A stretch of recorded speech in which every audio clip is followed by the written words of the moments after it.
Olá, boa noite. Presidentes de tribunais constitucionais da América Latina estão no Supremo para discutir temas como segurança pública, crime organizado e democracia. CNJ derruba a cobrança de certidões de antecedentes criminais no Tribunal de Justiça do Paraná. Vale terá que pagar multa de 86 bilhões de reais por dificultar fiscalização em Brumadinho. Homem acusado de planejar ataque ao show da Lady Gaga é solto após pagamento de fiança. O Ministério Público do Rio de Janeiro vai investigar acidente que deixou um morto e 2 feridos em parque de diversões de Petrópolis. E ainda, cartórios de registro civil de Alagoas poderão emitir a segunda via da carteira de identificação nacional. O Jornal da Justiça desta segunda-feira, 5 de maio, começa agora.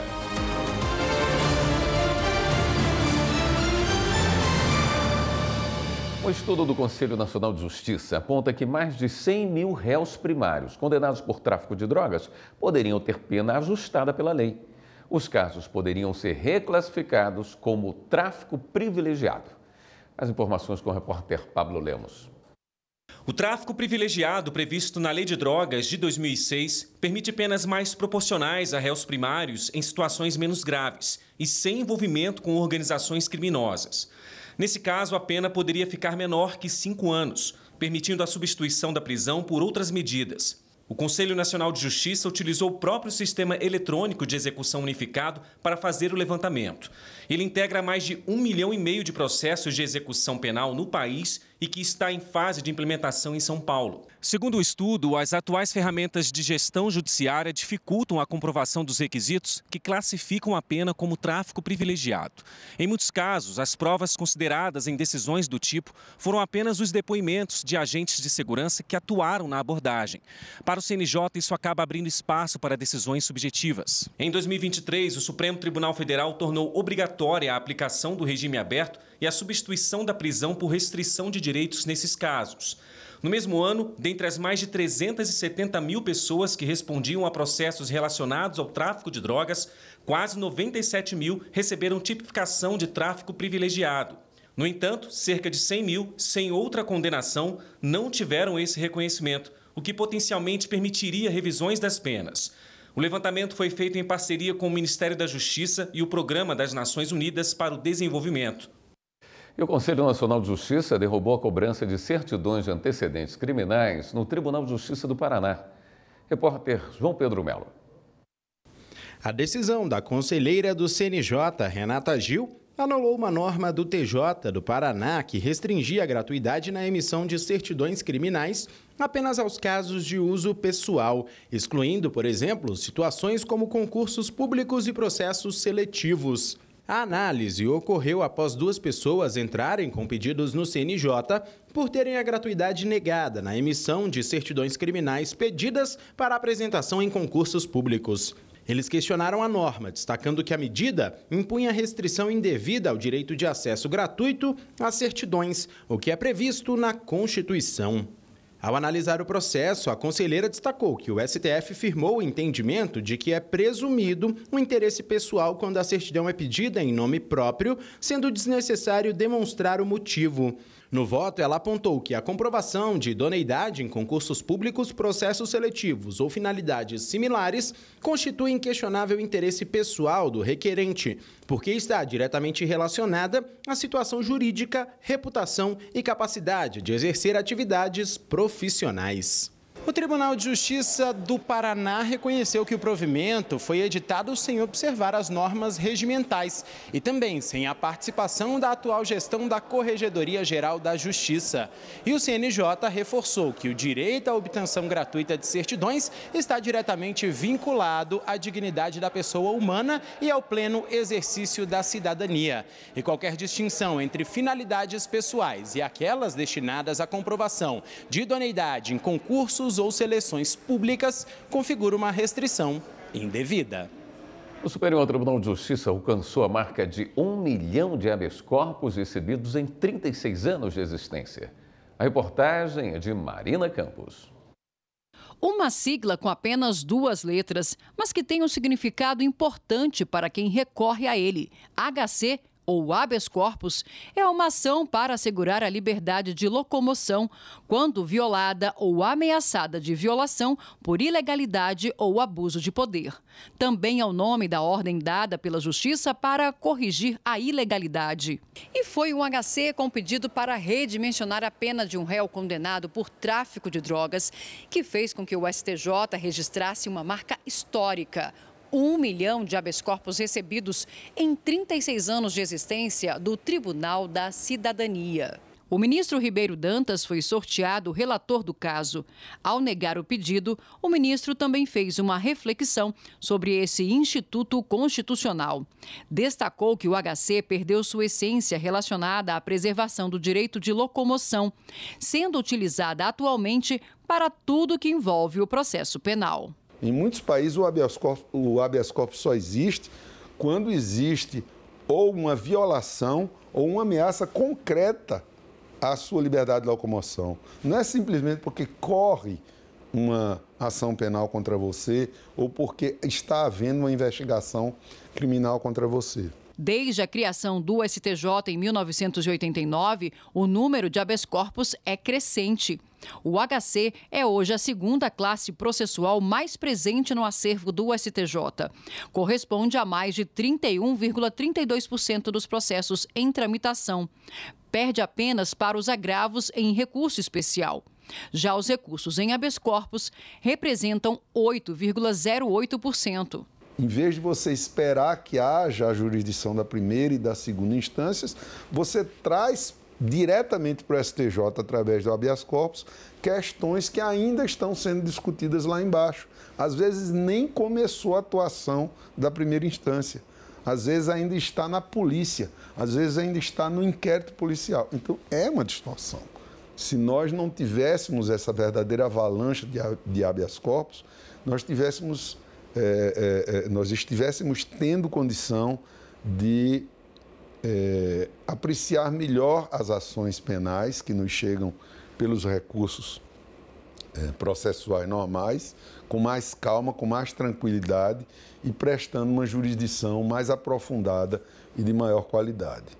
Para enfrentar o excesso de HCs, desde o ano passado, o STJ deu início a uma força-tarefa e convocou juízes auxiliares temporários para contribuir na análise de processos dos gabinetes dos ministros que integram os colegiados de direito penal do tribunal. A ideia é que a convocação reduza o acervo de processos existentes na 3ª sessão do STJ. Por dificultar a fiscalização em Brumadinho, a Vale deve pagar uma multa de 86 milhões de reais. A decisão é da primeira sessão do Superior Tribunal de Justiça. Repórter Jéssica Castro. O desastre ambiental causado pelo rompimento da barragem da Vale no município de Brumadinho, em Minas Gerais, causou a morte de 272 pessoas. Diante da omissão da empresa quanto à informação sobre a estabilidade da barragem, a Controladoria Geral da União aplicou a ela multa de 86 milhões de reais. O órgão de controle indicou que a empresa inseriu informações falsas no Sistema Integrado de Gestão de Segurança de Barragens de Mineração, comprometendo a atuação preventiva da Agência Nacional de Mineração e dificultando a fiscalização da estrutura.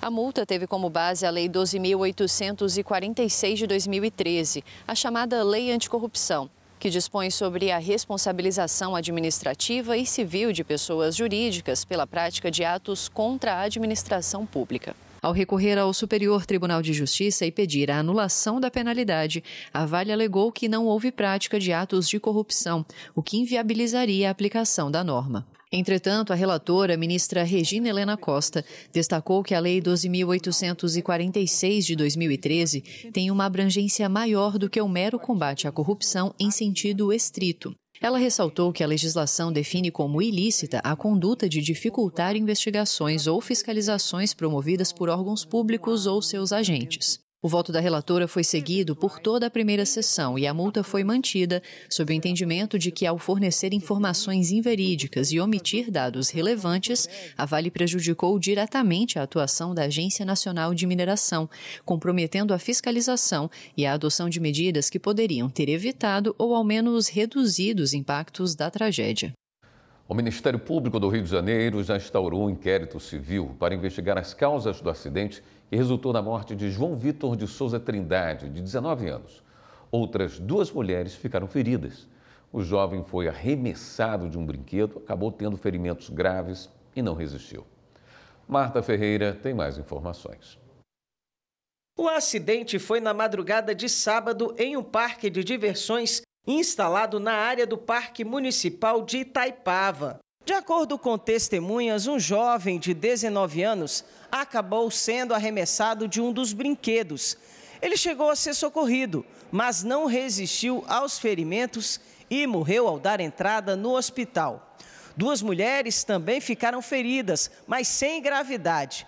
O Ministério Público do Rio de Janeiro já instaurou o inquérito para apurar as condições de funcionamento do local e a eventual responsabilidade do poder público na autorização da atividade. Foi requisitada ainda uma vistoria emergencial ao Corpo de Bombeiros.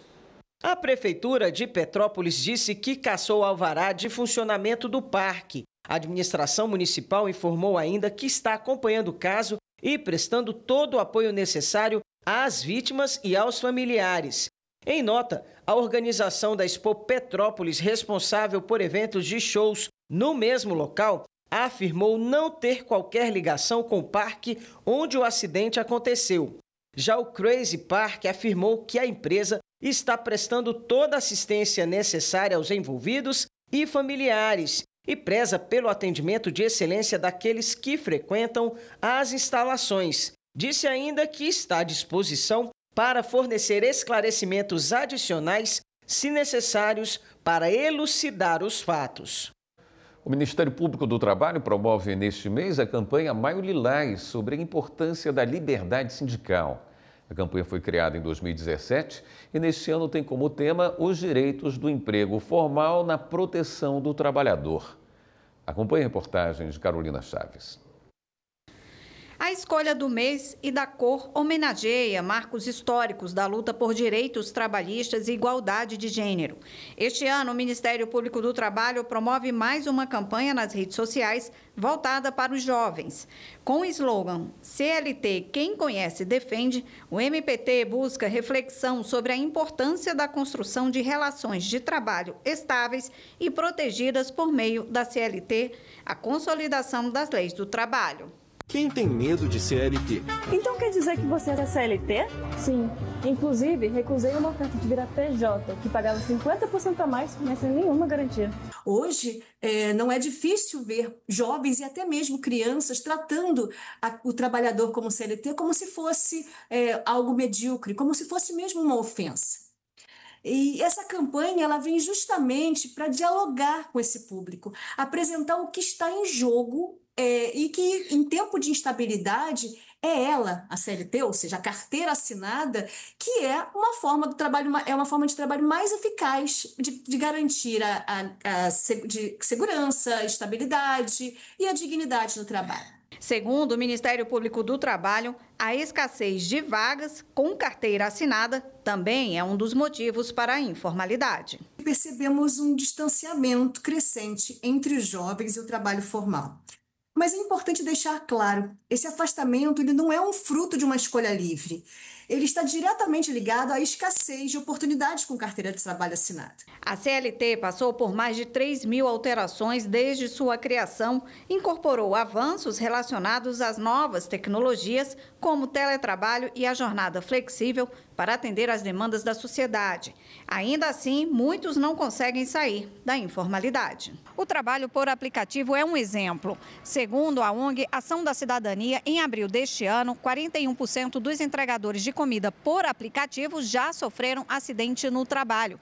Desses, 38,8% precisaram ficar afastados das atividades e sem renda. Esses trabalhadores, na verdade, eles atuam sem um vínculo formal, sem uma jornada definida e sem acesso a direitos básicos, como férias, proteção em caso de acidente, estabilidade mínima, né? A campanha ela também se dirige a todas essas pessoas. Ela mostra que a consolidação das leis do trabalho, ou seja, a CLT, ela continua sendo um instrumento essencial para garantir a dignidade e a segurança do trabalhador, mesmo diante de outras formas de trabalho. A seguir, Ministério Público denuncia ex-CEO da empresa Urb por furto qualificado e adulteração de identificação de veículo. E o homem acusado de planejar ataque ao show da Lady Gaga é solto após pagamento de fiança. Voltamos já.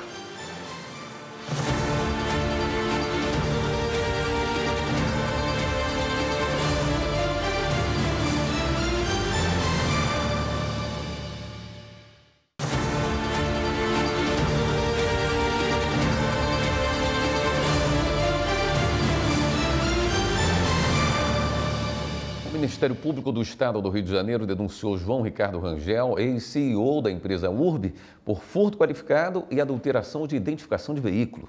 Ele foi preso em flagrante no dia 25 de abril, após furtar obras de arte e outros objetos de um hotel e de um escritório de arquitetura na Barra da Tijuca, zona oeste do Rio. Ao oferecer a ação penal, a Promotoria de Justiça se manifestou pela manutenção da prisão preventiva de João Ricardo. A denúncia destaca que João Ricardo é réu em outro processo criminal, no qual responde pelo crime de estelionato, em razão da atuação como CEO da agência de viagens Urb, antigo hotel urbano, tendo lesado economicamente diversas pessoas ao vender pacotes de viagens e passagens aéreas que foram cancelados sem a devolução dos valores. O Tribunal Regional do Trabalho da Terceira Região, em Minas Gerais, negou o pedido de um supermercado de Belo Horizonte e manteve a condenação da empresa por submeter um funcionário a situações vexatórias durante reuniões motivacionais. Carolina Chaves. A 10ª turma do TRT da Terceira Região, em Minas Gerais, manteve a condenação de um supermercado ao pagamento de R$10 mil por danos morais a trabalhador que foi constrangido ao participar de reuniões motivacionais. Os desembargadores entenderam que as práticas da empresa violaram a dignidade do trabalhador. Na Justiça, o funcionário afirmou que as reuniões envolviam canções, danças e gritos motivacionais e rebolar diante dos colegas. O funcionário alegou na Justiça que essas dinâmicas causavam constrangimento e humilhação. A empresa negou que tenha ferido a integridade do trabalhador. Além disso, a participação nas reuniões era facultativa e que a prática já havia sido abolida.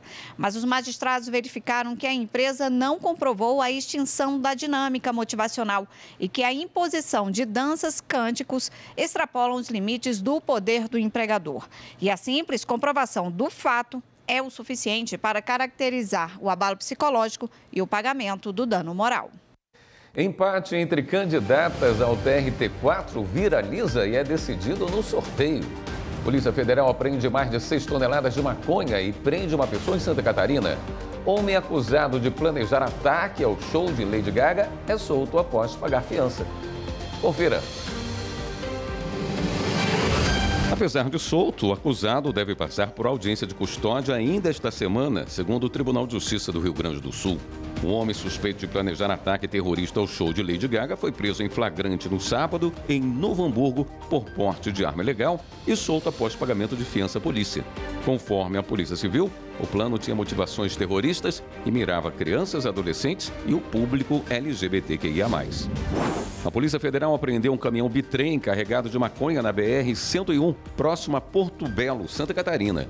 O motorista foi preso em flagrante e conduzido à superintendência da PF, onde foi autuado por tráfico de drogas. O caminhão havia saído de Ponta Porã, no Mato Grosso do Sul, na fronteira com o Paraguai, e estava trafegando em direção a Grande Florianópolis. Ao ser interceptado, os policiais encontraram mais de 6 toneladas de maconha escondida em meio a uma carga de soja. Um caso inusitado mexeu com o Tribunal Regional da 4ª Região e atiçou as redes sociais quando 2 candidatas participaram de um processo seletivo de estágio no tribunal em Taquara, 80 quilômetros de Porto Alegre. Elas tiveram a mesma pontuação na nota final em língua portuguesa e informática. No critério de desempate, tudo igual novamente. E ainda, as duas nasceram no dia 18 de julho de 2004, no mesmo horário, e não são gêmeas. Para definir a ordem de classificação, o TRT4 fez um sorteio público. O resultado e o edital de homologação do processo seletivo vão ser disponibilizados no site oficial do TRT. O Tribunal de Justiça de São Paulo condenou um homem por aplicar um golpe em aplicativo de mensagem. Anderson Arcoverde explica que a pena foi aumentada porque o crime foi praticado contra uma idosa. De acordo com o processo, o homem e outros criminosos clonaram o aplicativo de mensagens do filho de uma idosa e usaram um perfil falso para pedir dinheiro à mulher. A idosa, convencida de que se tratava do filho, fez transferências bancárias para os criminosos que somaram R$36 mil. A decisão destaca que foram comprovadas as transferências via Pix, além das mensagens trocadas entre os golpistas e a idosa. A juíza responsável pelo caso aplicou o parágrafo 4º do artigo 171 do Código Penal, que prevê o aumento de 1/3 ao dobro da pena se o crime é cometido contra idoso ou vulnerável, considerada a relevância do resultado gravoso. Com isso, a condenação de 4 anos no regime aberto foi alterada para 5 anos e 4 meses de reclusão em regime inicial semiaberto. E os golpes financeiros contra idosos têm crescido em todo o país. Para escapar das fraudes é preciso ficar atento. Em razão disso, campanhas e palestras alertam este público. É o que você confere na reportagem de Fabrício Veloso. Não é difícil andar pelas ruas e encontrar idosos que já foram vítimas de golpes financeiros pelo celular. Eles entraram na minha conta e sacaram um dinheiro. Uma época, mas eu nem vi que tinha entrado. Eu comprei um carro, mandei o Pix pro rapaz, carro até ontem. É golpe, né? Como é que vai mandar o dinheiro? Sempre eles ligam para mim da Caixa Econômica, falando que tentaram fazer um Pix no valor de 2.000 e tanto, de 1.000 e tanto. Aí eu desligo. De acordo com a FEBRABAN, a Federação Brasileira de Bancos, os golpes mais comuns praticados contra idosos em nome de instituições bancárias são o falso empréstimo consignado, que já vem descontado no pagamento da aposentadoria, WhatsApp clonado, com pedidos de Pix por um familiar ou amigo, falso e-commerce, com páginas de vendas que capturam dados pessoais, ajuda de falsos funcionários nos terminais de autoatendimento das agências bancárias e a falsa central telefônica, com criminosos se passando por gerentes do banco. A dona Sônia quase caiu em uma dessas abordagens pelo telefone. O falso gerente informou uma compra indevida de R$4.000 no cartão de crédito. Ela desconfiou. Eu peguei, ainda brinquei e falei assim, que é isso, moço? Eu não compro nem de 1.000, como é que eu vou comprar de 4.800? Não reconheço, não. Aí ele falou assim, então, espera aí que eu vou passar a senhora para... Falou o nome da pessoa lá, porque a senhora vai ter que dar alguns dados para poder a gente cancelar, não aceitar. Então, eu falei, tudo bem, mas só que tem uma coisa, eu não conheço nem você que está falando e nem a outra pessoa que está querendo me passar. Então, eu gostaria de conversar com a minha gerente, que ela me conhece. E aí ele pegou e falou assim, não, mas não precisa, a sua gerente nem trabalha mais aqui, ela saiu. Só que ele não sabia que um dia antes eu tinha conversado com ela. Para ajudar os idosos a se protegerem desses golpes financeiros, o Procon MG realiza uma série de palestras com orientações que vão desde a prevenção até o que fazer se a pessoa for vítima desses crimes. Há 2 anos, o órgão desenvolve um projeto de conscientização do público com mais de 60 anos. Pelo e-mail ou telefone, é possível solicitar ao Procon a realização dessas palestras em instituições públicas e privadas. Até agora, mais de 1.000 idosos de quase 30 municípios mineiros já receberam dicas de prevenção a golpes pelo celular. Eles são mais inocentes, né, ao lidar com as redes sociais. E também são os mais abordados por golpistas, né, fora das redes sociais, através de telefonemas, através de abordagem na rua. Então, é para eles que a gente dedica essa palestra. Em 2023, o Sindicato Nacional dos Aposentados e Pensionistas auxiliou mais de 800 vítimas de golpes financeiros, situação que levou a entidade a promover uma campanha para alertar o público idoso.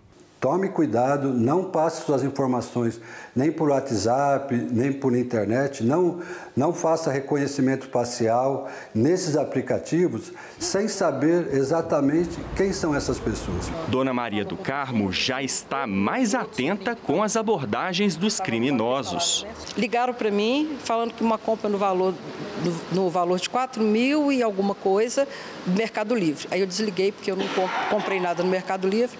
Não faço compra no Mercado Livre. Aí ligaram de novo. Aí, aqui é do Banco do Brasil, a sua compra do banco, do Mercado Livre, eu me desliguei de novo. Aí ligaram de novo. A sua conta no Banco do Brasil, no valor de 2 mil, franco no banco, desliguei. E agora estou esperando ligar de novo. Quando ligarem de novo, vai ser desligado de novo. No Rio Grande do Sul, uma audiência pública sobre prevenção do bullying e do cyberbullying foi realizada no Palácio da Justiça, em Porto Alegre. Repórter Paulo Marcon acompanhou. A audiência pública Prevenção do Bullying e do Cyberbullying reuniu magistrados, autoridades do sistema de justiça, especialistas no tema e dezenas de interessados. O presidente do TJRS, desembargador Alberto Delgado Neto, participou da cerimônia de abertura do evento. Para nós é importantíssimo mais esse movimento da Corregedoria, essa audiência pública, ouvir os setores interessados, porque a justiça não é no processo, não é depois para reprimir. A justiça também precisa trabalhar no preventivo.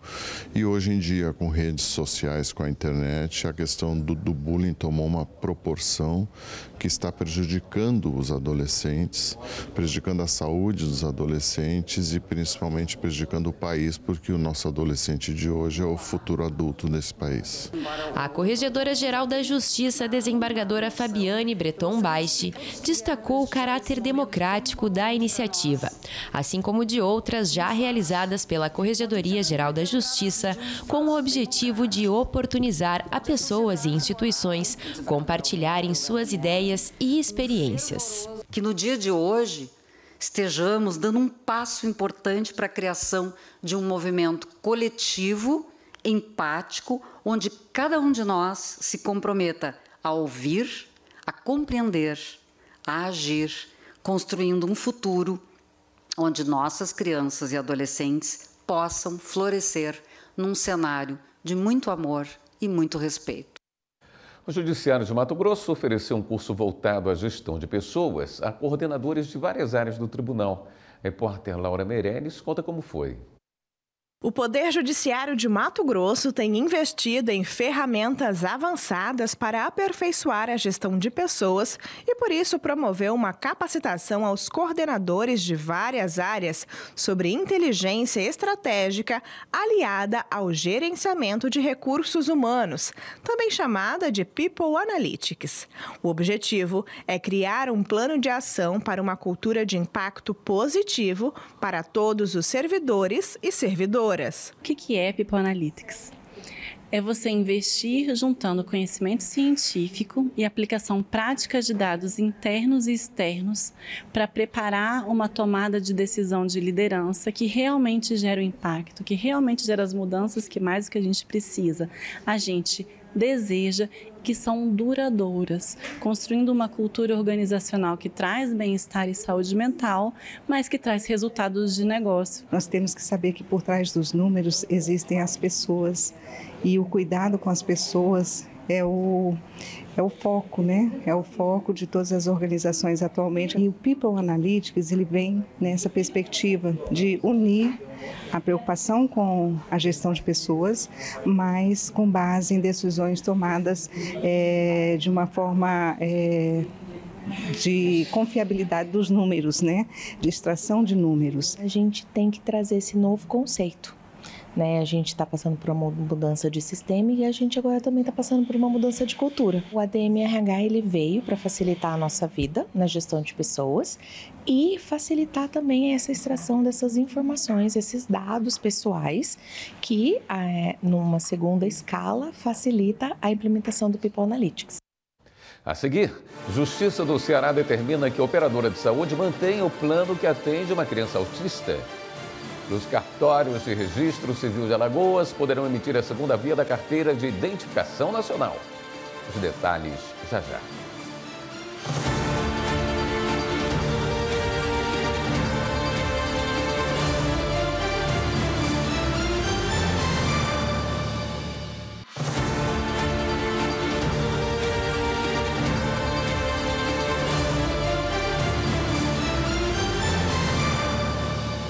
Justiça Federal determinou que o governo federal forneça água potável de forma regular às populações indígenas de 5 municípios do sudoeste do Pará.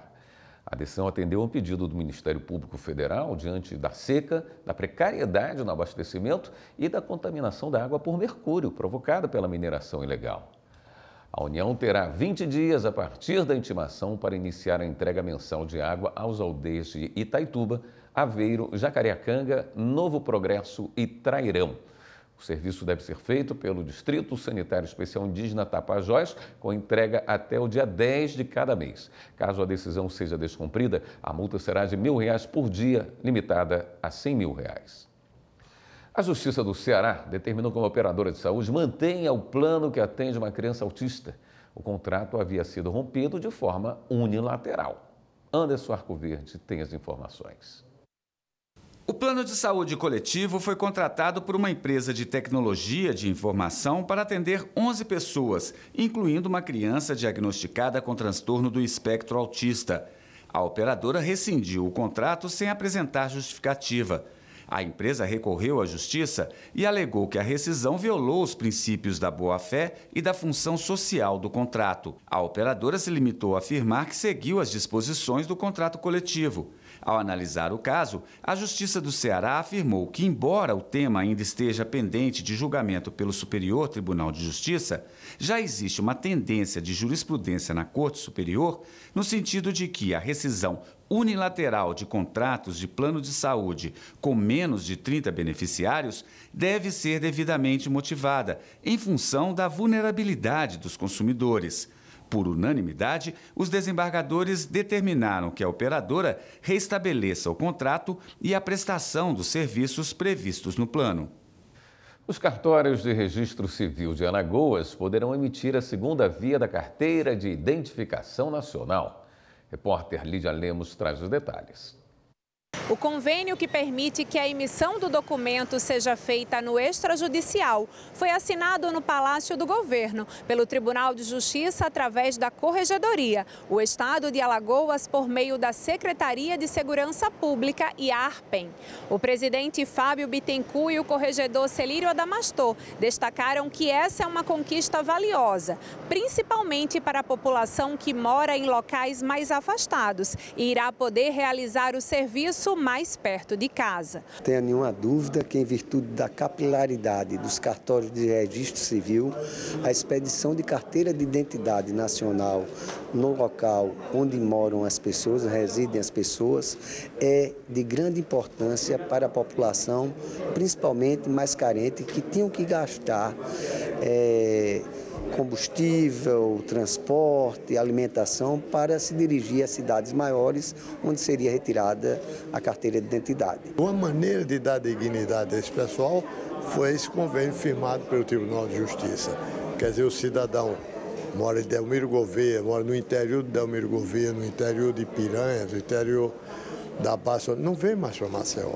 Ele, na própria cidade, no cartório de registro civil, ele vai fazer sua identidade. O governador Paulo Dantas reforçou que, além de facilitar o acesso ao documento, a novidade também auxilia a centralização de informações do cidadão alagoano. Nós vamos universalizar a confecção desse serviço essencial para o cidadão e também para o governo, ou melhor, para os governos, para as prefeituras, para o governo do estado e também para o governo federal. O presidente da ARPEM, Wagner Falcão, afirma que os cartórios que quiserem aderir ao convênio serão treinados pelo Instituto de Identificação e, possivelmente no mês de junho, já poderão prestar o novo serviço à população do estado. Toda serventia que quiser, tá certo, aderir, nós já entramos em contato com o Instituto vai fazer o treinamento, tem que adquirir o equipamento e aí vai ser a mesma sistemática de um JA ou do próprio Instituto,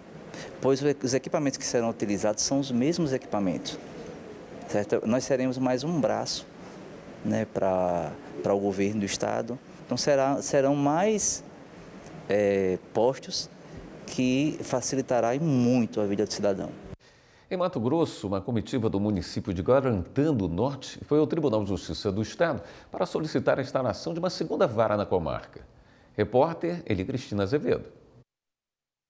O O presidente do Tribunal de Justiça de Mato Grosso, o desembargador José Zuquim Nogueira, recebeu a visita de uma comitiva de Guarantã do Norte com representantes da Ordem dos Advogados do Brasil, dos poderes legislativo e executivo do município e região, para conversarem sobre a possibilidade da instalação de uma segunda vara na comarca. Eles pleiteiam a criação de uma segunda vara e, pelos dados, a postulação se apresenta pertinente.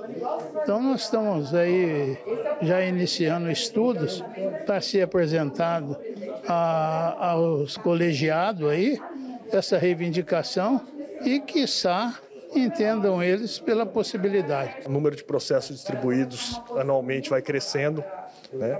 Então, é necessário que o Tribunal de Justiça acompanhe esse crescimento populacional e essas demandas do Judiciário para poder prestar um serviço de qualidade à população mato-grossense. De suma importância, estamos muito contentes, em nome da população, em nome do juiz, em nome de Novo Mundo, da cidade de Novo Mundo, do nosso prefeito Cassiano. Eu acho que esse é o intuito, vir, correr e ter o diálogo, e que esse diálogo foi muito aproveitável. Muito feliz de participar nesse momento histórico, que é uma união entre legislativo, executivo, deputados estaduais, OAB também, tudo isso numa proposição que é realmente a criação da segunda vara da comarca de Guarantã do Norte.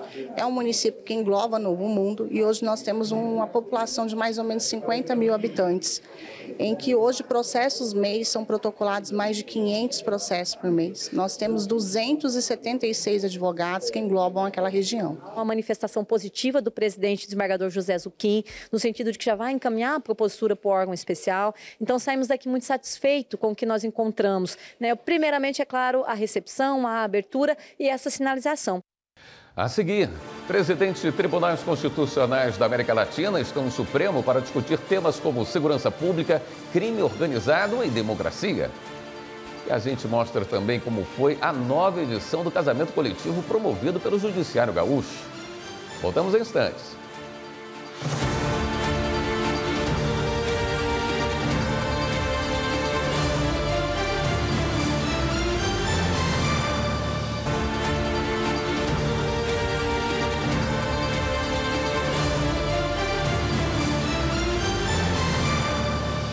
Presidentes de tribunais constitucionais da América Latina e representantes da Corte Interamericana de Direitos Humanos estão em Brasília para discutir temas como segurança pública, combate ao crime organizado, impactos das novas tecnologias e fortalecimento da democracia. O encontro foi organizado pelo Supremo Tribunal Federal. Na programação, a comitiva fez um tour por Brasília. A reportagem é de Evne Araújo. A visitação começou pelo Palácio do Itamaraty. A comitiva internacional participou da tradicional visita guiada pelos salões da sede do Ministério das Relações Exteriores. Parte dos presidentes das Cortes Constitucionais da América Latina conheceu o acervo de obras de arte que contam um pouco da história do Brasil. Ao final, a delegação passou pelo famoso Jardim Suspenso, projetado por Buller Marx. A volta por Brasília, prevista na agenda oficial das autoridades, começou no domingo, com um city tour pelos principais pontos turísticos da cidade. A apresentação da capital do país acabou aqui no Supremo, também com uma visita guiada pelos principais espaços da Corte. A comitiva conheceu o plenário do STF, entendeu como funciona a transmissão ao vivo das sessões colegiadas, conheceu o Museu da Corte e a exposição permanente com os objetos danificados no 8 de janeiro. O grupo também passou pelo Salão Nobre e aprendeu sobre um pedaço da história da Suprema Corte Brasileira.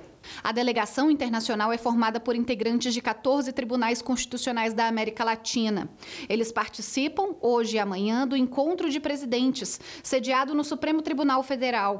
O evento é um intercâmbio de troca de experiências com as autoridades estrangeiras que possuem uma agenda judicial comum.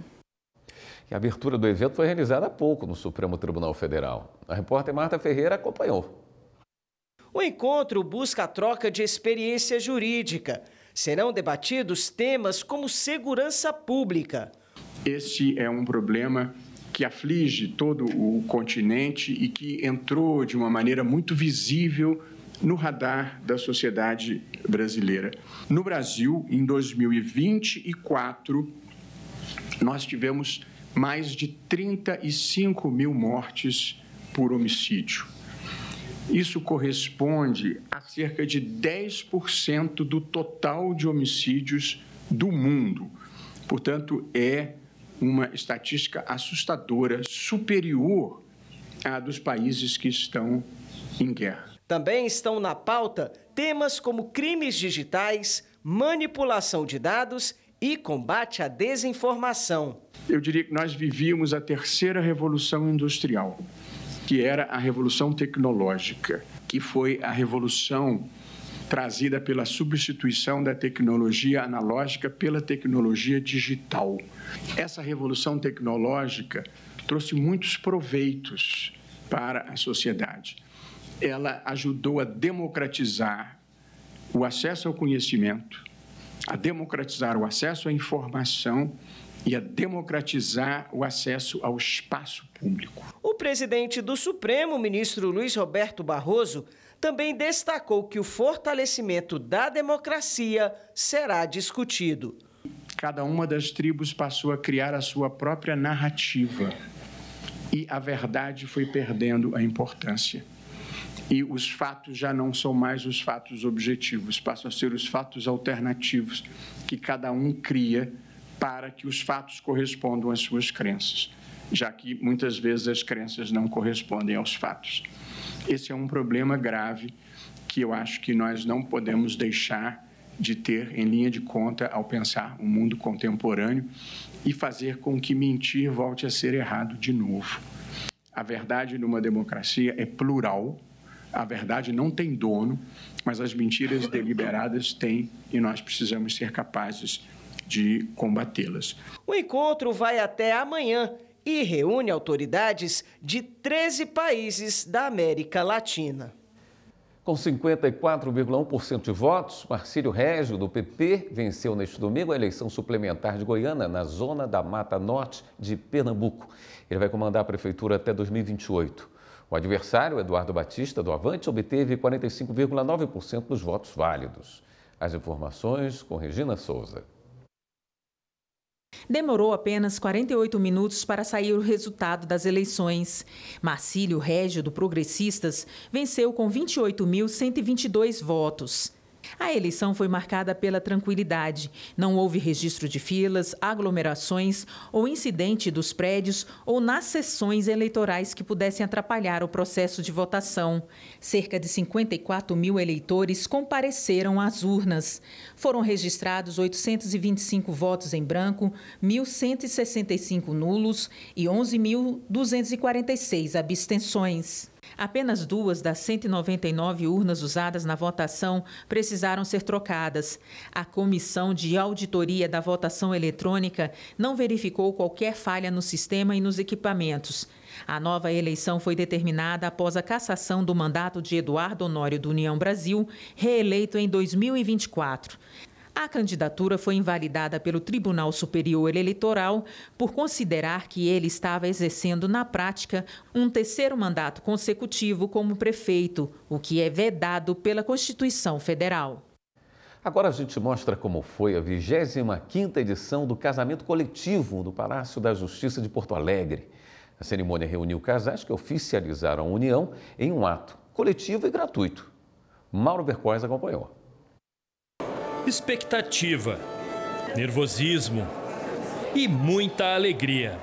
O casamento coletivo foi realizado no espaço voltado para cerimônias no Palácio da Justiça. A iniciativa é uma parceria do Poder Judiciário Gaúcho com o Registro Civil da Primeira Zona de Porto Alegre. Mesmo para quem já celebrou inúmeros casamentos, a sensação é única. É sempre uma emoção. As pessoas me perguntam muito isso, como é essa emoção? É sempre uma emoção diferente, porque nós estamos lidando com pessoas diferentes, com seres humanos diferentes, com emoções diferentes. Então é sempre uma emoção diferente, é sempre uma felicidade muito grande, é um prazer muito grande fazer o bem e realizar o sonho dessas pessoas, que eu acho que é o mais importante. Para embelezar ainda mais a união matrimonial, foi proporcionado aos casais o fornecimento de roupas, salão de beleza, barbearia, fotografia, decoração e buquê de flores para as noivas. Muitos casais esperam muito tempo para conseguir viabilizar a realização deste sonho. A gente tem música que é tocada no início, a marcha nupcial, a subida para a Galeria dos Casamentos, esse lugar especial também para essa cerimônia. Então a gente procura fazer com que seja realmente um dia festivo. E chega o grande dia, onde muitos casais celebram a aliança do casamento, um sonho que se realiza hoje. Chegou, né? Tô nervoso. E a Paloma, estava muito na expectativa. Como foi o relacionamento de vocês até esse momento? Ele me enrolou por 5 anos, né? Aí agora tem que encarar. Agora não tem como escapar. Não tem como escapar, não adianta, né? Tem que casar agora.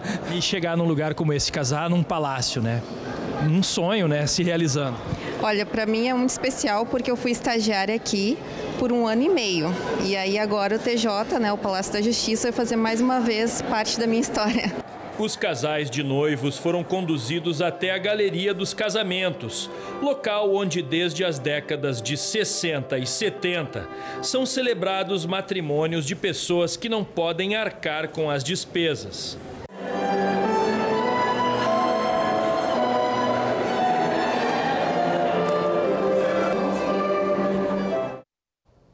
Esta edição do Jornal da Justiça fica por aqui. Um bom início de semana para você. Até amanhã.